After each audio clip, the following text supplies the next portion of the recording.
Hi guys, welcome to the channel. This video is going to be about H4 and H4 EAD and why there's a delay. And also our process on how you can expedite it and different options on what you can do to expedite it. Okay, so I want to first tell you why there's a delay.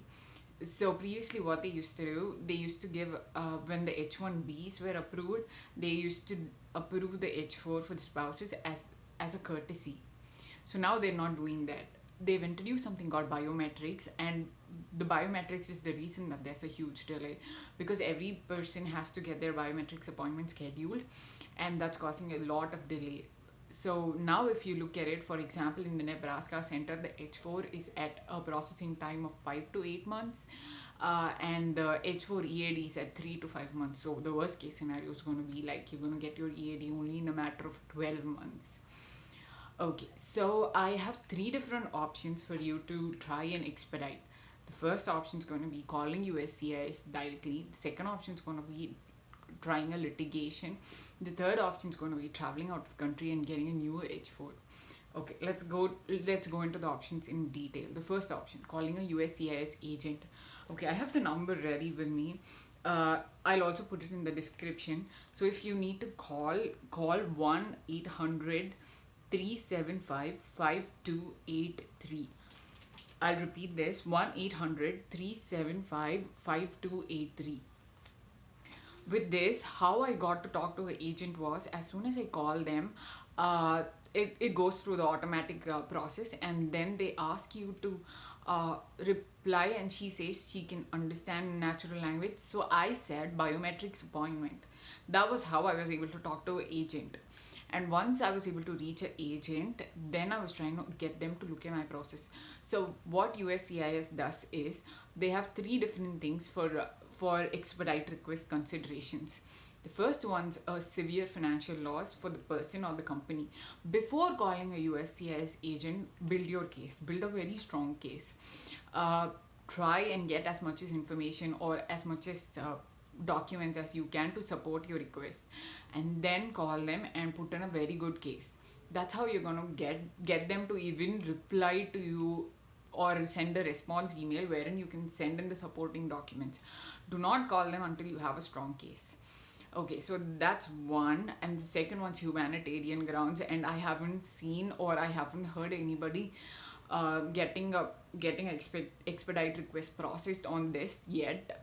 Third one's going to be like, unless you're working for the US government like the DHS or some the security companies, that's when they let you do it.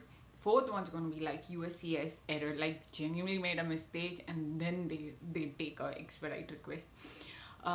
Okay, so when you're saying, for example, when you say severe financial loss, having supporting documents like if you can't pay the rent this month, you have no place to live, or you're gonna lose the insurance and you've got to pay so much in medical bill. Those are things that you should consider before this. If you're in the medical profession, you have nothing to worry. They usually take in your request and they approve it pretty quickly. Okay, the second option I wanted to talk to you about was something called litigation. So you do this through attorneys, and there are a bunch of attorneys out there who are willing to take up a litigation for H4 EAD.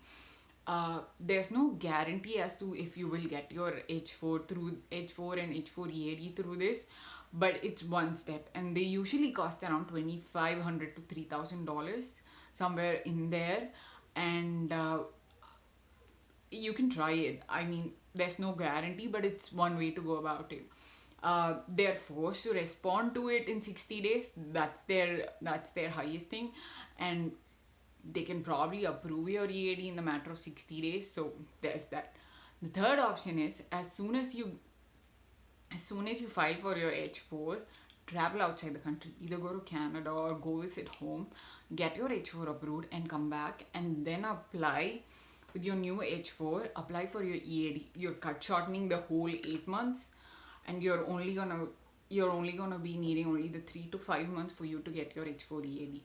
That's one way to go about it. So these are my three options for you to expedite.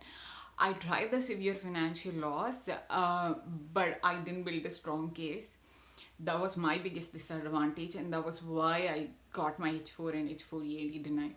So I hope this video helps you guys learning from my mistakes. I'll also put in links for the processing time, USCIS processing time. I'll also put in the number. Please let me know if it was helpful. Thank you. Bye.